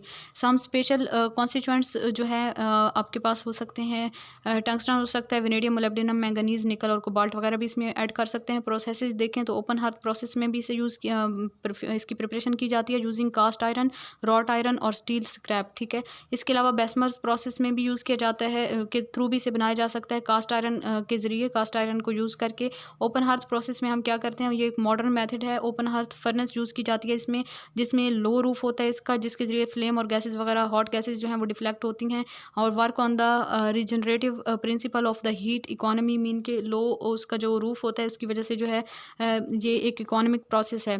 This process is of two types, की फर्दर टू टाइप्स हैं, when impurities are manganese, silicon, then furnace with acidic lining like SiO2 is used. अगर जो इम्प्योरिटीज हैं फॉस्फोरस और सल्फर हों तो फिर, अगर मैंगनीज और सिलिकॉन हो तो फिर एसिडिक लाइनिंग, और अगर लाइनिंग होती है, और अगर फॉस्फोरस और सल्फर हों तो फिर बेसिक लाइनिंग होती है, मीन के कैल्शियम ऑक्साइड, मैग्नीशियम ऑक्साइड यानी कि डोलोमाइट वगैरह यूज़ किया जाता है। वर्किंग देखें तो mixture of the cast iron, scrap steel and the quick lime is charge into the furnace, इनको फर्नेस में डाला जाता है, और तकरीबन 1600 डिग्री सेंटीग्रेड पे सिलिकॉन, मैग्नीज, कार्बन, सल्फर और फॉस्फोरस वगैरह जो हैं वो जल जाएंगे और वो रिमूव हो जाएंगे, मीन के CO की फॉर्म में, कार्बन Si जो है, सिलिकॉन जो है SiO2 की फॉर्म में, मैग्नीज MnO में चेंज हो जाएगा, और कार्बन मोनोऑक्साइड ने वहाँ से स्केप आउट हो जाना है फ्लू गैसेस के साथ, और सिलिका SiO2 जो है ये कंबाइन करते हुए CO and MnO and FeO, और ये जो है सिलिकेट स्लैग बनाता है which float on the surface of the molten metal.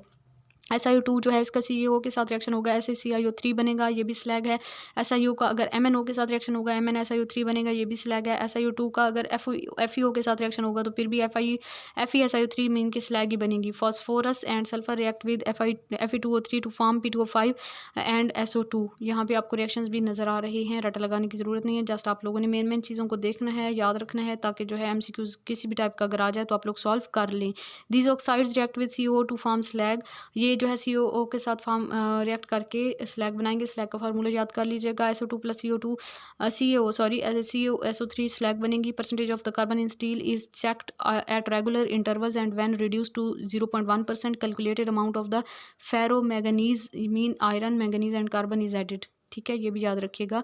0.1% से लेस हो तो फिर जो है फेरोमैंगनीज को ऐड कर दिया जाता है। Manganese desulphurises the steel, manganese जो है स्टील को डिसल्फराइज करती है। Carbon raises the carbon contents to require values after mixing a little more ferromanganese is added, mix करने के बाद मजीद थोड़ी सी फेरोमैंगनीज की अमाउंट ऐड की जाती है। Charge is allowed to run into moulds and where it is solidifies to ingots 10 hours whole process, पूरे प्रोसेस में जो है वो 10 घंटे लग जाते हैं। Slag contains calcium phosphate ground to powder and sold as fertiliser, slag जो है उसमें कैल्शियम फॉस्फेट प्रेजेंट होते हैं, उसको ग्राउंड करके पीस के जो है पाउडर के फॉर्म में फिर जो है फर्टिलाइज़र के तौर पे उसे बेच दिया जाता है।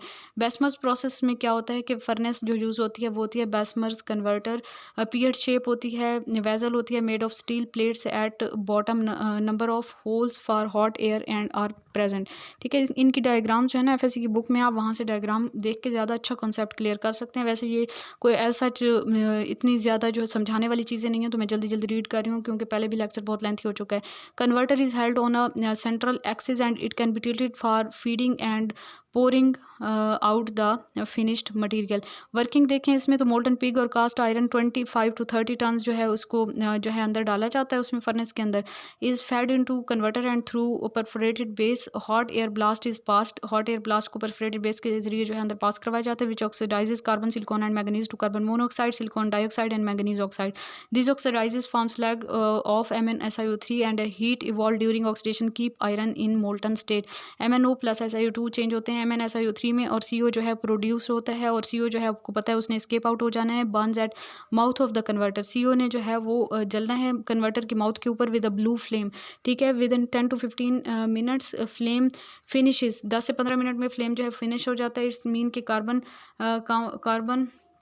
is completely oxidized to CO, ठीक है। Iron is partly oxidized to ferric oxide Fe2O3 and which also extract carbon from cast iron to form CO। Fe ने ऑक्सीजन के साथ रिएक्ट करके Fe2O3 और Fe2O3 ने कार्बन के साथ रिएक्ट करके CO में भी चेंज होना है और ferro manganese is added to correct proportion of the carbon to obtain desire qualities, ठीक है। उसके बाद जो है blast of air is blown for few moments for through for thorough mixing, ठीक है। उसके बाद ब्लास्ट एयर को पास करवाया जाता है थोरोली मिक्स करने के लिए। Addition of the manganese gives increased hardness and tensile strength, याद रखिएगा इनके यूजेस, इनको क्यों ऐड किया जा रहा है। टेंसाइल स्ट्रेंथ के लिए मैंगनीज को यूज़ किया जाता है to remove entrapped bubbles of the gases, blow holes such as oxygen, nitrogen, CO2, a little aluminium और ferro silicon is added. Aluminium जो फेरो सिलिकॉन को क्यों ऐड करते हैं गैसेज के बबल्स को रिमूव करने के लिए। Aluminium removes nitrogen as nitride and oxygen as oxides, aluminium nitrogen को नाइट्राइड के फॉर्म में, ऑक्सीजन को ऑक्साइड के फॉर्म में रिमूव कर देना है। At the end molten steel is poured out into the moulds for casting. उसके बाद जी नेक्स्ट टॉपिक हमारा स्टार्ट हो जाता है क्रोजन। क्रोजन को हम पहले भी फिजिकल केमिस्ट्री में डिटेल में पढ़ चुके हैं, यहाँ पे जो है मैं जल्दी जल्दी पढ़ती जाती हूँ, आप लोगों को समझ तो है ही, तो मजीद जो है आप एक बार सुन लेंगे तो आपका कॉन्सेप्ट जो है वो रिवाइज हो जाएगा। क्रोजन क्या है? The process of chemical decay of the metal due to action of the surrounding medium is called corrosion. Metal in contact with the atmospheric gases coated with oxides, sulfides, carbonates, and then metal sometimes protected from further attack due to these oxides, sulfides, and carbonates in presence of water. But in presence of water, corrosion penetrates into the metal, and electrochemical process occur due to which it speeds up the corrosion. And so, because here a cell is established which is called galvanic cell, ठीक है। corrosion का process जो होता है वो speed up हो जाता है। theories of corrosion की बात करें तो एक acid theory और दूसरी electrochemical theory। electrochemical की डिटेल देखेंगे 100% प्योर मेटल डज नॉट क्रोड, याद रखिएगा 100% प्योर मेटल हो तो उसमें क्रोजन नहीं होती है। अगर इम्प्योरिटीज़ प्रेजेंट होती हैं तो फिर जो है वो क्रोजन को प्रमोट करती हैं। अगर हम एग्जांपल लेते हैं जैसे एल्यूमिनियम है, अगर एल्यूमिनियम का कॉपर के साथ कांटेक्ट है, यहाँ पे आपको डायग्राम नजर आ रही है, ये एल्यूमिनियम का पीस है और इसके दोनों तरफ जो है वो कॉपर है। अगर इसके साथ कॉपर का कॉन्टैक्ट है, कॉपर के कॉन्टैक्ट में ये प्रेजेंट है, उसके ऊपर मॉइस्चर भी प्रेजेंट है, कार्बन डाइऑक्साइड की लेयर भी प्रेजेंट है सर्फेस के ऊपर, तो फिर क्या होगा? फिर वाटर ने चेंज हो जाना है, H+ OH नेगेटिव में, कार्बन डाइऑक्साइड ने वाटर के साथ मिलकर कार्बोनिक एसिड में चेंज होना है, H2CO3 में, इसने फर्दर आयनाइज होकर H+ एंड HCO3 नेगेटिव में चेंज होना है। यहाँ पे जो सारे आयंस आ जाते हैं H+ OH negative, H+ and HCO3 negative, mean तीन तरह के आयन आ गए हैं, H+ OH negative and HCO3 negative, ठीक है। तो गैल्वानिक सेल जो है यहाँ पे सेटअप हो जाता है। एल्यूमिनियम रिलीज इलेक्ट्रॉन रिलीज करके एल्यूमिनियम में चेंज हो जाना है Al+3 आयन में, और इलेक्ट्रॉन इसने 3 लूज कर देने हैं, नेगेटिव इलेक्ट्रोड बन जाएगा ये, और कॉपर जो है उसने एक्ट करना है as a positive electrode. Aluminium more reactive है than that's why aluminium start dissolving. Electron ज़्यादा एलुमिनियम के ज़्यादा रिएक्टिव होने की वजह से एलुमिनियम ने डिज़ोल्व होना स्टार्ट हो जाना है। 3H पॉजिटिव ने 3 इलेक्ट्रॉन लेके हाइड्रोजन गैस में चेंज हो जाना है। Aluminium corrode rapidly when in contact with the copper and copper receives electrons and releases hydrogen gas from its surface. Aluminium का जब कॉपर के साथ रिएक्शन होता है कॉपर के साथ कॉन्टैक्ट होता है तो एलुमिनियम की क्रोजन बहुत तेज़ी से होती है और कॉपर की सरफेस के ऊपर से हाइड्रोजन गैस रिमूव होती है। Active metal corrode rapidly. Aluminium ज़्यादा एक्टिव है, ज़्यादा रिएक्टिव है, तो इस वजह से इसने तेज़ी से क्रोड होना है, जबकि जो ज़्यादा लेस एक्टिव मेटल्स होती हैं वो इंटैक्ट रहती हैं। Iron corrode about 1/4 iron corrodes about 4th of its annual production. Iron की जितनी भी एनुअल प्रोडक्शन होती है उसमें से चौथाई हिस्सा उसका क्रोजन की वजह से ख़त्म हो जाता है। प्रिवेंशन की बात करें तो क्रोजन के बचाव के लिए हम अलाइन कर सकते हैं, मीन अलाई बना सकते हैं, जैसे आयरन का निकल या क्रोमियम के साथ अलाई बना सकते हैं। मेटेलिक कोटिंग कर सकते हैं। मेटेलिक कोटिंग में आपके पास एक कोटिंग होती है कैथोडिक कोटिंग या टिन कोटिंग, जिसमें एग्जांपल आ जाती है क्लीन शीट ली जाती है आयरन की, उसको डिप किया जाता है मोल्टन टिन के अंदर, फिर उसको हॉट रोलर्स में से पास करवाया जाता है और टिन जो है वो बहुत ज़्यादा स्टेबल है, उसकी एक लेयर जो है वो चढ़ जाती है आयरन के ऊपर, और अगर लेयर जो है वो डैमेज हो जाए तो फिर एक गैल्वानिक सेल की सेटअप हो जाती है और टिन जो है वो कैथोड बन जाता है और आयरन एनोड बन जाता है। और इस तरह से इलेक्ट्रॉन फ्लो करते हैं फ्रॉम आयरन टू टिन, और आयरन जो है उसकी ऑक्सीडेशन हो जाएगी, टिन की रिडक्शन हो जाएगी और आयरन जो है ऑक्सीडाइज होकर Fe3 पॉजिटिव में चेंज होगा, which with OH negative form FeOH thrice. On the surface of tin H positive ions discharge to H2 gas and thus it dissolves more rapidly। ठीक है, और इस तरह से हम कह सकते हैं कि tin plated iron is rusted more rapidly than non plated iron if tin coating is damaged। अगर tin coating डैमेज होती है तो उसको ज़्यादा जल्दी से आयरन को जंग लग जाता है as compare to that iron which is not plated by tin। अच्छा जी, गल्वनाइजिंग या जिंक कोटिंग है, इसमें जो है इसको हम एनोड कोटिंग भी कहते हैं, इसको हम सेक्रीफिशियल कोटिंग या सेक्रीफिशियल क्रोजन भी कहते हैं। इसमें क्लीन आयरन की शीट ली जाती है, उसको डिप किया जाता है जिंक क्लोराइड के बाद के अंदर और उसको फिर हीट करवाया जाता है, फिर उसको रोलर्स में से पास करवाया जाता है और फिर जी नहीं सॉरी देन ठीक है, फिर रोल करवाए जाते हैं into zinc bath and air cooled. If protective coating of the zinc is destroyed then galvanic cell is set up and zinc का यहाँ पे एनोड बनता है और आयरन का कैथोड बनता है। इलेक्ट्रॉन जिंक से आयरन की तरफ फ्लो करते हैं, जिंक का डिके हो जाता है, आयरन इंटैक्ट रहता है और इस तरह से Fe2 positive Zn is change into Zn2 positive and Fe। और इसमें galvanising is used in water pipes. Water pipe में ये गैल्वनाइजिंग का प्रोसेस यूज़ किया जाता है ताकि जो है वो आयरन को जंग ना लगे बल्कि जिंक को लग जाए, और इसको हम सेक्रीफिशियल क्रोजन भी कहते हैं। नेक्स्ट जी हमारे पास क्रोमेट्स और डाइक्रोमेट्स का एक सेपरेट टॉपिक आ जाता है। साल्ट्स ऑफ क्रोमिक एसिड जैसे H2CrO4 जो है ये क्रोमिक एसिड है, इसके साल्ट्स को हम स्टडी करेंगे। H2CrO4 exist only in aqua solution. ये एसिड जो है ये सिर्फ एक्वा सोल्यूशन में एग्जिस्ट करता है, वैसे अपनी इसी स्टेट में ये एग्जिस्ट नहीं करता। ड्यूरिंग आइसोलेशन के दौरान इसकी डिकम्पोजिशन हो जाती है फ़ौरन से और ये क्रोमिक एनहाइड्रेट में चेंज हो जाता है, Cr2O3 एंड वाटर में चेंज हो जाता है। However their salts are quite stable, और इसके जो साल्ट्स हैं वो ज़्यादा स्टेबल हैं और पाए जाते हैं। पोटाशियम क्रोमेट है पहला साल्ट, इसका K2CrO4 है। Chromates of the alkaline metals are soluble in water. Chromates जो अल्कलाइन मेटल के हैं वो वाटर में सोलुबल होते हैं। Obtained by oxidising trivalent chromium compound in the presence of an alkali. Alkali के साथ जो है अल्कली की मौजूदगी में ऑक्सीडेशन करवाई जाती है जब ट्राइवेलेंट क्रोमियम कंपाउंड की, तो फिर इनकी फॉर्मेशन होती है। ये आपके पास जो है रिएक्शन आ गया KCrO2 plus 3Br2 plus 8 KOH change into K2CrO4 की फॉर्मेशन होगी, KBr और H2O साथ में बने। फ्यूजिंग Cr2O3 विद, अच्छा नेक्स्ट मेथड है इसकी प्रिपरेशन का। अगर Cr2O3 यानी कि एनहाइड्रस जो आपके पास एनहाइड्रस फॉर्म थी, एनहाइड्राइड है क्रोमिक एनहाइड्राइड, इसको जब हम फ्यूज़ करते हैं अल्कली के साथ in the presence of an oxidant जैसे कि पोटाशियम क्लोरेट है, तो फिर आपके पास जो है वो क्रोमेट की प्रोडक्शन होती है। तो ये इसमें आप इक्वेशन को देखें Cr2O3 plus 4KOH plus KClO3, तो इसमें आपके पास K2CrO4 बनेगा, KCl और वाटर बनेगा। नेचुरल क्रोमाइट जो है थर्ड जो इसका फॉर्मेशन का प्रोसेस है, नेचुरल क्रोमाइट FeO.Cr2O3 जो है स्ट्रॉन्गली हीट किया जाता है इसको with potassium carbonate in the presence of oxygen, then resulting fuse mass contains potassium chromate and which can be extracted with water। FeCr2O3 plus 8 K2CO3 plus 9 O2 is changed into K2CrO plus Fe2O3 plus 8 CO2, तो K2CrO4 की formation यहाँ पे हो जाएगी। Properties देखें तो ये almost सारे क्रोमेट्स जो हैं वो येलो कलर के होते हैं, याद रखिएगा सारे क्रोमेट्स जो हैं वो येलो कलर के होते हैं। Some used as pigment that is insoluble lead chromate PbCrO4 जो है इसको यूज़ किया जाता है for preparation of yellow oil colour called yellow crown, ठीक है। K2CrO4 जो है और K2CrO7 जो है ये सिमिलर प्रॉपर्टीज शो करते हैं एक्वस सॉल्यूशन के अंदर, क्योंकि ये इक्विलिब्रियम में एग्जिस्ट करते हैं एक दूसरे के साथ। CrO4 टू नेगेटिव आयन जो है, अगर इसमें एसिड के साथ इसका रिएक्शन होता है, Cr2O7 टू नेगेटिव आयन में चेंज हो जाता है, और Cr2O7 टू नेगेटिव का बेस के साथ रिएक्शन करवाते हैं तो ये CrO4 टू नेगेटिव में चेंज हो जाता है। एडिशन ऑफ अल्कली, अगर अल्कली ऐड करेंगे यानी कि OH नेगेटिव यानी अल्कली ऐड करेंगे तो ये बैकवर्ड रिएक्शन होगा, और अगर हम एसिड ऐड करेंगे तो फॉरवर्ड रिएक्शन होगा, ठीक है। Equilibrium will shift toward the left, और एसिड ऐड करेंगे तो फिर टुवर्ड द राइट। और स्ट्रक्चर ऑफ क्रोमेट आयन जो है, इसका स्ट्रक्चर कुछ इस तरह से होता है। इसमें आपके पास क्रोमियम का 2 ऑक्सीजन के साथ डबल बॉन्ड होता है और 2 ऑक्सीजन के साथ सिंगल बॉन्ड, और इसके ऊपर नेगेटिव चार्ज होता है। फिर है जी dichromates of are salts of the dichromic acid का फार्मूला होता है H2Cr2O7। पोटाशियम डाइक्रोमेट K2Cr2O7 जो है, इसकी प्रॉपर्टीज की बात करें तो ये पोटाशियम क्रोमेट से इसे बनाया जाता है। प्रिपरेशन की बात करें तो KCrO4 प्लस H2SO4 इनका आपस में रिएक्शन करवाएंगे तो K2Cr2O7 बनेगा, वाटर बनेगा और K2SO4 बनेगा, ठीक है। उसके बाद जी फ्रॉम सोडियम क्रोमेट का KCl के साथ रिएक्शन करवाएंगे तो तब इसकी फॉर्मेशन होगी। प्रॉपर्टीज की बात करें तो ऑरेंज रेड क्रिस्टलाइन सॉलिड होता है, मेल्टिंग पॉइंट 396 डिग्री सेल्सियस है, फेयरली सोलुबल है वाटर में, पावरफुल ऑक्सीडाइजिंग एजेंट है एसिडिक सोल्यूशन में, और हेक्सावैलेंट है। इसमें क्रोमियम आयन जो है इसकी रिडक्शन होती है टू ट्राईवैलेंट क्रोमियम आयन में। अच्छा जी, इसमें जो है ना पावरफुल ऑक्सीडाइजिंग एजेंट के तौर पे जब ये एक्ट करता है तो ये एसिडिक सोल्यूशन में पावरफुल ऑक्सीडाइजिंग एजेंट के तौर पे एक्ट करता है, और हेक्सावैलेंट जो क्रोमियम आयन है वो चेंज हो जाता है ट्राईवैलेंट क्रोमियम आयन में। तो इसकी जो ऑक्सीडाइजिंग पावर को एक्सप्लेन करने के लिए हम ये कह सकते हैं कि H2S को ये जो है उसको जो है ऑक्सीडाइज करवा देगा सल्फ़र में, FeSO4 को चेंज कर देगा Fe2SO4 थ्राइज में, यानी कि फेरस सल्फेट को फेरिक सल्फेट में इसकी ऑक्सीडेशन करवाएगा, पोटाशियम आयोडाइड की आयोडीन में ऑक्सीडेशन करवा देगा। उसके बाद जी हमारे पास आ जाता है क्रोमाइल क्लोराइड टेस्ट। इसको यूज़ किया जाता है for detection of metal chlorides.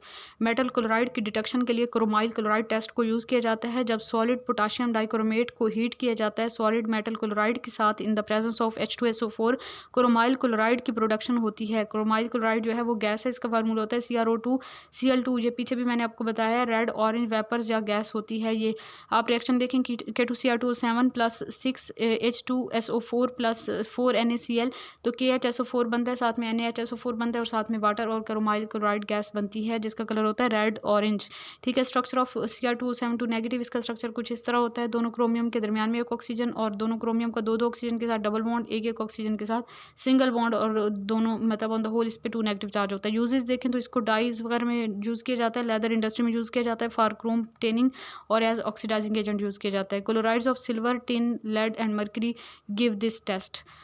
उसके बाद जी हमारे पास आ जाता है पोटाशियम परमैंगनेट KMnO4। ये होता है जी साल्ट ऑफ परमैंगनिक एसिड की HMnO4, जिसका फार्मूला होता है अनस्टेबल होता है, और ये सॉल्यूशन की फॉर्म में एग्जिस्ट करता है जैसे हमने पीछे देखा क्रोमिक एसिड। प्रिपरेशन की बात करें तो लेबॉर्ट्री में से प्रिपेयर किया जाता है by acidifying solution of the K2MnO4 by H2SO4 and K2MnO4 का H2SO4 के साथ रिएक्शन करवाते हैं। K2SO4 प्लस 2 KMnO4 बनता है plus MnO2 plus H2O। Potassium magnet को हम पोटाशियम परमैंगनेट में चेंज करते हैं। इंडस्ट्रियल प्रिपरेशन की बात करें तो फ्रॉम मिनरल पायरोलुसाइट MnO2, जिसका फार्मूला होता है finely powder fused with KOH in air और oxidising agent such as KNO2 और KClO3। Green colour K2MnO4 is fused in fuse state is formed, ठीक है। पोटाशियम मैंगनीट जो है वो फ्यूज स्टेट में हासिल हो जाता है। करते क्या है हम कि हमारे पास एक मिनरल होता है पायरोलिसाइड, जिसका फार्मूला होता है MnO2, उसको फाइनली पाउडर फॉर्म में ले आते हैं और बहुत अच्छे से उसे पीस लिया जाता है, फिर उसे फ्यूज़ किया जाता है KOH के साथ, और फिर एयर की मौजूदगी में या फिर ऑक्सीडाइजिंग एजेंट जैसे कि KNO2 या KClO3 की मौजूदगी में जो है ग्रीन कलर का K2MnO4 जो है वो प्रिपेयर हो जाता है, जिसे हम पोटाशियम मैंगनेट कहते हैं। और फ्यूज स्टेट में वो हमें हासिल होता है MnO2 का KOH के साथ ऑक्सीजन की मौजूदगी में रिएक्शन कराया तो K2MnO4 बना, साथ में वाटर और MnO2 का KOH के साथ और KNO3 के साथ रिएक्शन करवाया तो K2MnO4 बना और KNO2 बना, और साथ में वाटर। MnO2 का KOH और KClO3 के साथ रिएक्शन करवाया तो K2MnO4 बना, KCl और water. Fused K2MnO4 obtained is extracted with water, इसे वाटर के साथ एक्सट्रैक्ट किया जाता है, और solution after filtration is converted into KMnO4 by following method. इनमें से कोई एक मेथड यूज़ करके इसको जो है वो KMnO4 में कन्वर्ट किया जाता है, और इसमें सबसे पहला मेथड है स्टैडलर्स मेथड। स्टैडलर मेथड में क्लोरीन गैस को पास करवाया जाता है through green solution of K2MnO4 until it becomes purple. Green solution में से पास करवाया जाता है, पर्पल तब होगा जब हमारे पास जो है वो कन्वर्जन हो जाएगी, हमारे पास KMnO4 की प्रिपरेशन हो जाएगी। Due to formation of KMnO4 chlorine oxidises and KMnO4 oxidises K2MnO4 to KMnO4 and K2MnO4 जो है इसकी ऑक्सीडेशन होगी और KMnO4 में चेंज हो जाएगा।